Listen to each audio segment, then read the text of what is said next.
everybody, how we doing? I am Ben Griffith, and this is the Ben Griffith Breakdown.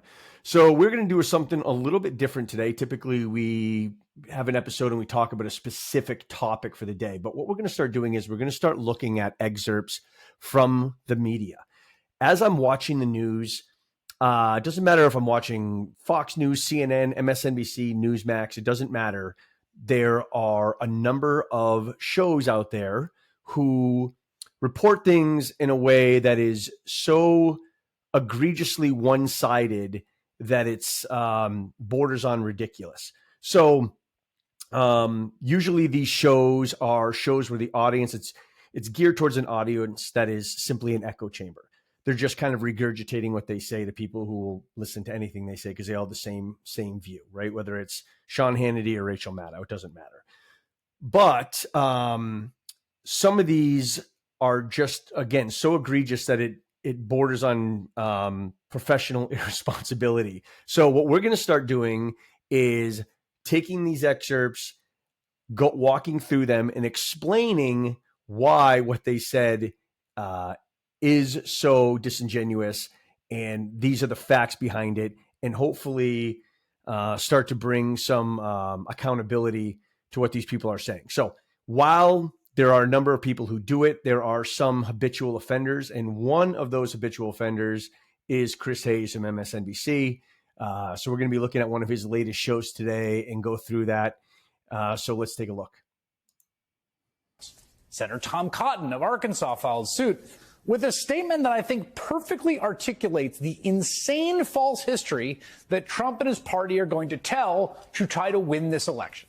Here it is. Senator Cotton said in part, quote, "When Donald Trump was president, America was safe, strong, and prosperous. The economy was booming. Working class wages were growing. Our border was secure, and our enemies feared us. With Joe Biden as president, everything has gone to hell.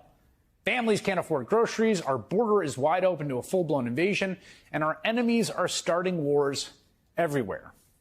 Of course, we also heard Donald Trump making those kinds of outlandish claims himself. Everything was perfect when he was president. Everything has been awful under Joe Biden. Now, as many of you know who have listened to the channel, I am no fan of Donald Trump. But let's go back and look at Tom Cotton's statement. Donald Trump was president. America was safe, strong, prosperous. The economy was booming. Working class wages were growing. Our border was secure, and our enemies feared us. Most of those things were true the entire presidency, and some of them were absolutely true up until COVID. Now let's look. With Joe Biden as president, everything has gone to hell. Families can't afford groceries. Our border is wide open to a full-blown invasion, and our enemies are starting wars everywhere. Also, everything in that statement is objectively true, to the point that all the polls show that that is true. So now let's go and watch Chris Hayes try to defend calling these claims false history and outlandish. Tens of millions of people lost their jobs, the worst unemployment rate since the Great Depression. Across the country, millions of people turned to food banks, waiting in miles-long lines like this one.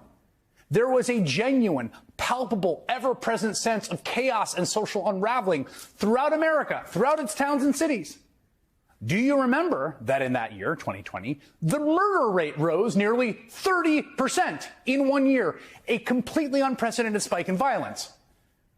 So just in terms of these objective metrics, a lot of things were going haywire in this country 4 years ago while Donald Trump was president. Yes, Chris, there was a record number of job losses in 2020 in every single country in the world. And there are food banks in every single country in the world. And there was a palpable, ever-present sense of chaos and unraveling in every single country in the world, regardless of who the leader was, regardless of what type of leadership they had. It could have been Trump, it could have been Joe Biden, it could have been Ronald Reagan. It doesn't matter. COVID affected every single country in the world. Economies crashed. People lost jobs. It was a terrible time. But let's talk about what was really happening in the United States in 2020. As most of you remember, we had the Black Lives Matter movement. Basically, every major city in this country burned in one way, shape, or form during that time. And what came out of that was the disastrous movement of the defund the police. And when you start to go back and you look at all of the studies on why there was a massive increase in murders in 2020, and by the way, the statistic that Chris Hayes put forward of 30% is absolutely true. But when you look at why we had a 30% rise in murders, all the studies kind of say the same thing. While there's no conclusive reason, one single reason why murder went up 30%, one of the contributing factors, and the major contributing factors, was the fact that there was a lack of police presence in the street. So when the defund the police movement came through, basically police officers were getting suspended or fired or thrown in jail. And if there was a negative interaction between the police where somebody didn't get suspended or fired or thrown in jail, a city burned. So once again, movements like this have inevitable consequences. And the consequences of that are police officers go, I'm not putting myself in that situation, and they quit or they retire. And then the ones that don't quit or retire go from a proactive policing stance to a reactive policing stance. We're just going to basically react to crimes that happen. We're not going to patrol high crime areas anymore. We're not going to, pull cars over and, see what's happening. And what happens when you do that is crime goes through the roof. It's a proven fact that proactive policing reduces crime. And that stopped happening. So crime inevitably went up. And of course, murder inevitably went up. And when you have record numbers of resignations and retirements, and then the rest of the police officers taking a step back from their duties, that is what happened. And now, yes, crime has come down. But why has crime come down? Crime has come down because police officers have gone back to doing their job, and the defund the police movement has been completely and totally abandoned by Democrats. Democratic strategists will tell you it was one of the dumbest movements ever to be put forth by the Democratic Party. And while the results of the defund the police movement were disastrous, they were completely and totally foreseeable. But on top of that, let's look at what the numbers that were given by Chris Hayes, and let's look at what really kind of happened in that time frame. So when Donald Trump came into office in 2016, the murder rate in this country was 5.4 people per 100,000. By 2018, that number had gone down to 5. So the murder rate had dropped. It stayed flat through 2019. Then the defund the police movement came in, and it skyrocketed to 6.5. So when Donald Trump left office, it was at 6.5. What Chris Hayes and other Democrats won't tell you is that when Donald Trump left office and Joe Biden took over, the number continued to rise to 6.8 and has only come down to 6.3. So the Joe Biden's murder rate is still 30% higher than Donald Trump. They act like it went up by 20% and then Joe Biden brought it down by 25%. He didn't. It's only a 0.2 difference. It was 6.5 when Donald Trump took over, and it's 6.3 now. That is not a plummeting murder rate. So once again, these numbers, they shift these numbers around and play loose with the facts. But let's see what Chris has to say about how things are going now. On the economy, the country's having an incredible economic recovery, in some ways maybe the best it's ever seen. The unemployment rate has dropped below 4% and stayed there for the longest streak in literally 50 years. Job creation has exploded, as the White House touts in that chart. Look at that. That's over the course of the presidency. The U.S. economy just added another 200,000 jobs in November. Manufacturing spending and investment is off the charts almost literally. You can see here, right? Look what happens. Yet another promise Donald Trump failed to follow through on during his time in office. Basically, Every major economic indicator is up under President Joe Biden. Not to mention fuel is now less than it was in 2022. There is one exception: consumer confidence. Except consumer confidence, and except for economic confidence. So while all the stats that Chris Hayes just gave you there on unemployment being at a record low, absolutely true. Job growth, absolutely true. A lot of those jobs were, lost during COVID, during Trump, but then came back under Biden. But that's fine. We'll give it to him. Simple fact of the matter is, none of it matters. None of it matters. And the reason none of it matters is because nobody's life is improving. So if you were a single income home, maybe the husband's the breadwinner of the family, and in the last couple of years, his wife went out and got a job. Well, yes, a job was created, but their life didn't get better. It just brought them back to where they were originally by having her have a job. So the confidence in this country, consumer confidence and economic confidence, is terrible right now. And if you look at this graph here, you'll see that when Trump came into office, the economic confidence in this country was at a -9. Right before COVID happened in February of 20, that was at a 41. And then it went down. And now under Joe Biden, we're at a -32. So nobody has any real confidence in the economy, and nobody really thinks that even though there's job growth and low unemployment, that things are going well. And if you look at this next chart where it shows the largest financial problems to families in this country today, you'll see at the top of that list is inflation. You'll also see that in 2020, before COVID, that was at 3%. Now it is at 35%, and the highest rated problem financially for families in this country. So inflation is playing a huge role in this country, and until they get that under control, none of these jobs are really going to make that big of a difference. And now, if you want to talk about this next graph that Chris Hayes brought up about U.S. manufacturing spending in the United States, this is misleading at best. So when you look at this, you'll notice that all these other colors underneath the red are all basically flatline. You will notice that the only thing that is significant growth is computer, electronics, and electrical, because it's all semiconductors. The Democrats passed a bill called, the CHIPS Act.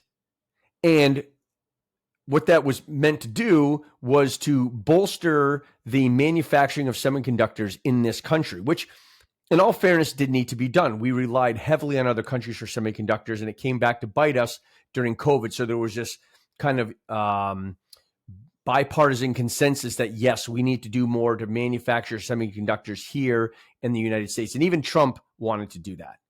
And the Democrats did end up passing a bill for that. But the problem with it was completely overspent, and it didn't have very much Republican backing to it because there was so much money. It was a $280 billion, with a B, billion-dollar package that got put through, and the money was not very well thought out. And most Republicans thought that this was way, way too much money to be putting out, especially at this point in time, for something for a industry that is not suffering in any way, shape, or form. So this is a perfect example of a bill that was passed that we don't have the money for, that we put out, that increases inflation. This is an exact types of policies that are being placed where we have to print money, which increases inflation, which brings down the quality of life for the people in this country. And again, makes these unemployment numbers and job growth numbers basically null and void, because nobody's actually living any better. And speaking of living any better, let's see what Chris has to say about how Americans were living 4 years ago compared to how they're living now. So here we are 4 years later. We do not have widespread chaos in the streets in America. In fact, after spiking under Trump at a nearly unprecedented rate, the country is on track to see a record drop in homicides for 2023. Yes, you heard me right. Crime spiked up during Donald Trump, and it's dropping now under Joe Biden, the most serious crime, homicide. Now, America is a big, unruly, and complicated country with many, many social ills, many of them tragic and persistent. It has always been a tragic and inspiring nation in equal parts. But we are on an upward trajectory. There is reason to believe it will keep getting better, and that is why Joe Biden and the White House should welcome the Tom Cotton story about Donald Trump's America versus Joe Biden's. They should embrace that argument head on. Talk about what America was really like 4 years ago. 4 years ago. Because the answer to whether you were better off in 2020 under Donald Trump than you are now as we kick off 2024 is plain as day. You're right, Chris. It is plain as day. And it's plain as day to the majority of Americans in this country. And I'm not sure what upward trajectory you're talking about. We only have an upward trajectory. People's lives are getting better. And people in this country's lives are not getting better. And that shows with Joe Biden has a 39% approval rating. That approval rating is the worst approval rating of any president at this point in their presidency in the last 7 presidents. When you do a poll in this country of were you better off 4 years ago than you are today, 55% of respondents said that they were worse off. And that includes 62% of independents. So this is not kind of a down the middle Republican Democrat thing. Gas, even though it's come down a little bit in the last few months, is still a full dollar more than it was in 2020. We have 2 full-blown wars going on due to the weak and feckless leadership of this administration. And one of them, the one in Israel, is about to become a regional war because we are not taking the action that we need to take in order to suppress that. Interest rates have doubled. Home ownership is slipping away from many Americans. We have a full-blown chaos at the border. 70% of Americans right now in a latest poll say that they want stricter policies at the border. And that includes 55% of Democrats. People don't think things are better today. And if you want to have a straight up look at whether they thought Trump did a better job or Biden did a better job, every single poll that has come out, if you did a head-to-head matchup with Trump and Biden in the election today, Trump would win.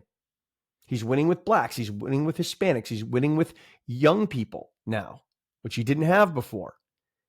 So everything that we've seen, even though, Democrats and people like Chris Hayes will say these numbers are better, it doesn't matter if the numbers are better, if people's lives aren't getting better. And when your approval rating is 39% and you're losing to Donald Trump in a hypothetical matchup at the presidency today, people do not agree that they were better off than they were 4 years ago. So, guys, I'm going to leave it there. I think we've efficiently made the point here today, but we're going to keep an eye out for other people who come across with these outrageously biased claims and try to play fast and loose with the facts, and we'll have a full breakdown on it. So once again, guys, thanks, and we'll talk soon. Please leave your comments in the comment section below, and I'll get to what I can. Thanks, guys. Talk soon.